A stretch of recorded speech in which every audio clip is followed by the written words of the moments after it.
Hello everyone, back tuning in to today's second video. We're going to have a look at the weather for next week to 10 days. In today's second video, that takes us around the 13th of July. We'll be able to extend out beyond that the extended GFS and ECM ensembles, which runs around a couple of weeks. I will also have a look at CFS V2 for next month. Now, the 5-day forecast has been released at Gaz levels.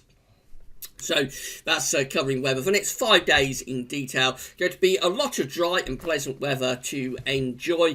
Becoming quite warm for a time through Thursday, Friday down in the southeast, and then temperatures dropping a little bit over the weekend, but nevertheless still looking very, very nice with the weather in the coming days. So have a look at the 5-day forecast and see what's going on.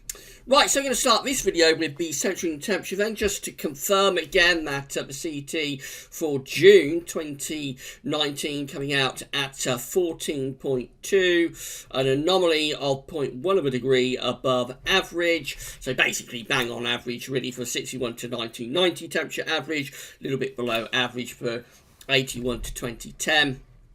That follows on from May, which also came out very, very close to average at 11.1. So we were going through a period where the temperature has clearly cooled down from where it was compared to average earlier in the year. In January, again, we came out very close to average, but then we had a run of 3 warm months. February at 6.7, 3 degrees above average.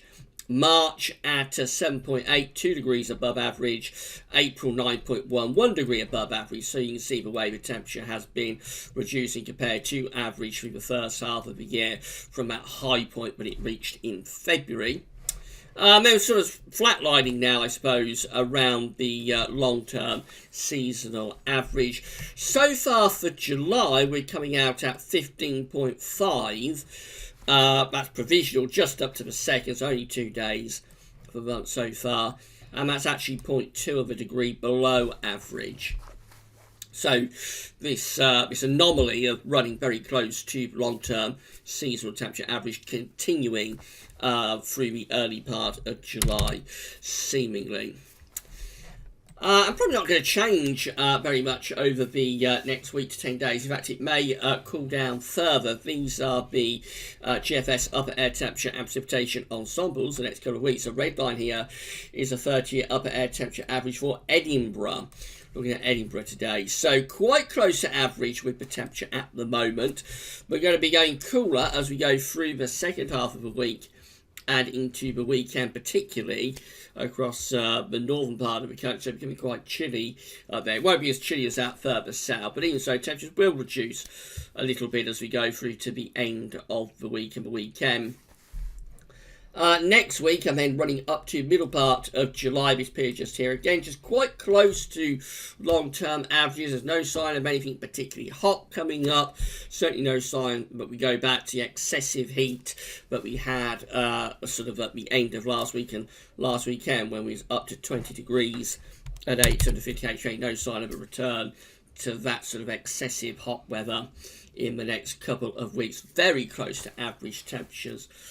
Really after a cooler interlude at the weekend. Precipitation-wise, the story remains the same as it has been through the last few days worth of updates. So plenty of dry weather through the rest of this week and into weekend, lasting into the start of next week too. And then through the course of next week, gradually turning more and more unsettled by turning it through to the middle part of the month, possibly into a much more unsettled spell of weather. But again, that is extended range stuff, so it's unreliable time frame data and is subject to change more reliably within the next week to 10 days, starting off relatively dry. I mean, they're getting a little bit more unsettled, I suppose, in days 8, 9 and 10 perhaps.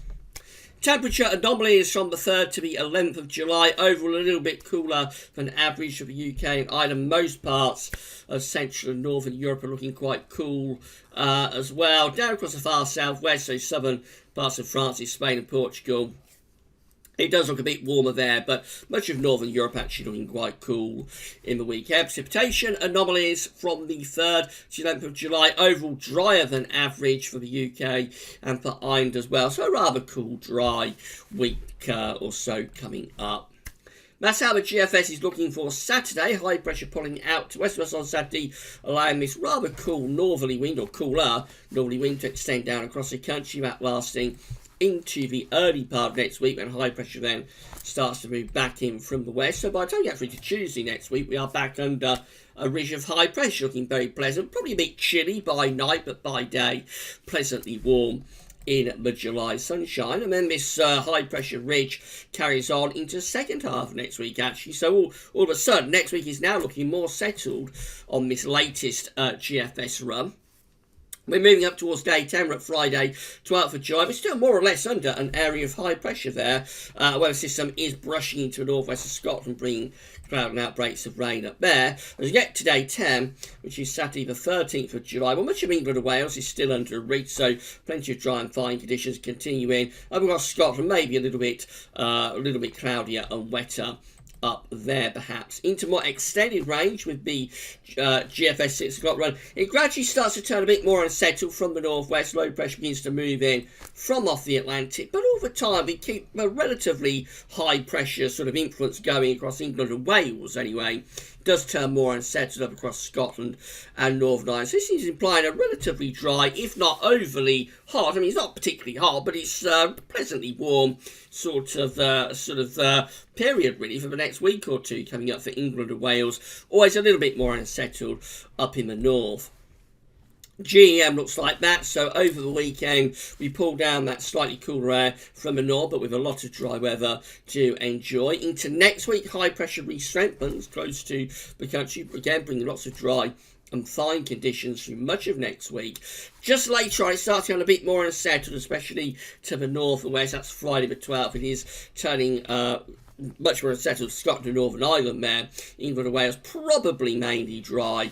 Let's have a look at day 10 with the GM. Again, a fair amount of dry weather in the south. Does look quite a bit more unsettled though up in the north. And then the ECMWF is looking like this. Again, we're into a northerly flow over the weekend, so it will be cooler and fresh, but still pleasant in the sunshine. Into next week, just a ridge through many parts of the country, so you'd expect quite a bit of dry weather with that through the middle part of next week. Maybe a few showers sparking off. It's very slack with the gradient, so we could see some showers sparking off, but I would have thought a reasonable amount of dry weather there through the early middle part of next week with the ECM.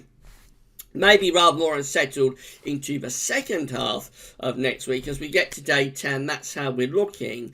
So we've got a ridge from the Azores high going up to our northeast. Although the east parts of the country, there is a trough quite close. That could bring showers to more eastern parts of the country. But again, nothing overly unsettled showing up here. Nothing overly warm showing up either. So very sort of quiet period that we're entering into, seemingly, with not a huge amount going on. It is possibly going to leave us struggling a little bit to find things to talk about in the videos unless things start livening up quite soon, because there's nothing particularly hot, but nothing particularly unsettled either showing up. Just looks relatively average, so warmish, few showers coming and going, particularly up in the north, but not a terribly exciting first half to July, you have to say.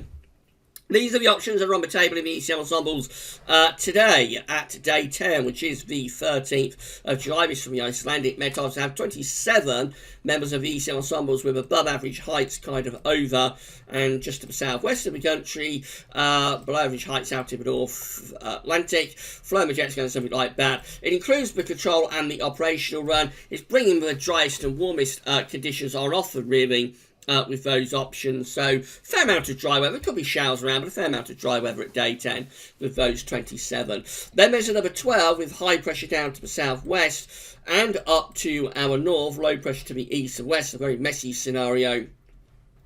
Probably bring the jet stream through a bit like that though, so I would have thought at very least a little bit more showery with those 12. And then there's another 12 with above average heights through the mid-Atlantic and mid-Atlantic ridge going up towards northern blocking with low pressure to our east, bringing in cool northeasterly winds, and probably that's the most showery option, especially for eastern parts of the country. In 2 weeks' time, these are the options that we've got. The 18th of July sees 21 members of the ECM ensembles with low pressure to the north. They're quite unsettled. They'll be bringing westerlies through like that. 18 with high pressure to the north. They'll be bringing in easterly winds. Probably not overly warm easterly winds though. The airs originating from Scandinavia with those. And then there's 12, including the ECM control run with high pressure just centred to our east. Low pressure is out to west. That could be the warmest option. That might be bringing up southerly winds. That could be quite hot actually. That would liven things up a little bit. But also maybe a little bit on the thundery side, particularly for western parts of the country. So a few options there on the table as we get through to the second half of the month. And then finally CFS-V2, so this is how things are looking in terms of the 500 millibar heights, broken down to week periods. The first week period will take us from the 3rd to the 9th of July. The coming week with a trough of low pressure in over Scandinavia and a ridge of high pressure out to west-northwest for us leaves us mainly dry but quite cool. The winds are coming in from a north-northwesterly direction, so not overly warm. Then we go through to week 2, which is the 10th to the 16th of July. The high pressure is becoming a northern blocking feature going up towards Greenland, with low pressure out to our southwest and also to our east, probably bringing in the wind rather like that. So a reasonable amount of dry weather, I suppose, again, but certainly turning rather cool, and also I would have thought turning a little bit showery too. Week 3 looks like this. It's the 17th to the 23rd of July. It's a big change what CFS has been showing lately. It has blocking around Greenland and below average heights over to the east of the country. That obviously is cool, potentially very cool, bringing winds in from the north, and could be really quite unsettled as well. And then we go through to week 4, which is the 24th to the 30th of July. This one also looking much more unsettled than it has done recently, with a trough of low pressure centred almost over the top of the country. A dip in the jet stream in the 500 millibar flow leaves us on the cool side of jet and looking quite unsettled. So again, a lot of uncertainty about this July, I have to say. It's all looking rather sketchy. There's not a huge amount to work with. It certainly looks over the first week to 10 days. I'm not doing anything particularly dramatic, so just a fair amount of dry weather, quite warm but never particularly hot, so just quite close to average with the temperatures. And overall rather quiet but also quite pleasant weather. So if you've got any holidays booked for next week, it doesn't look too bad at all, I have to say.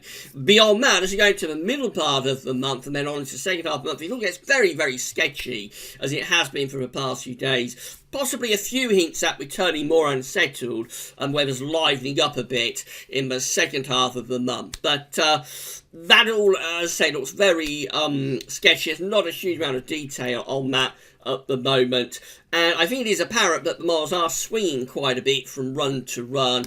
So I don't think we've got a particularly clear-cut pattern here for the middle and second half of the month. But again, the next week anyway is looking relatively pleasant, if never overly sort of hot. We're certainly not seeing any signs of the sort of heat that we had either at the end of last week or also last July. This looks like it'd be a different July compared to what we had last year. We had a very, very hot month. There's no sign of that at all, really, at this stage. So, pleasant, yes, but, well, no sign of anything particularly hot in the next week to 10 days, certainly.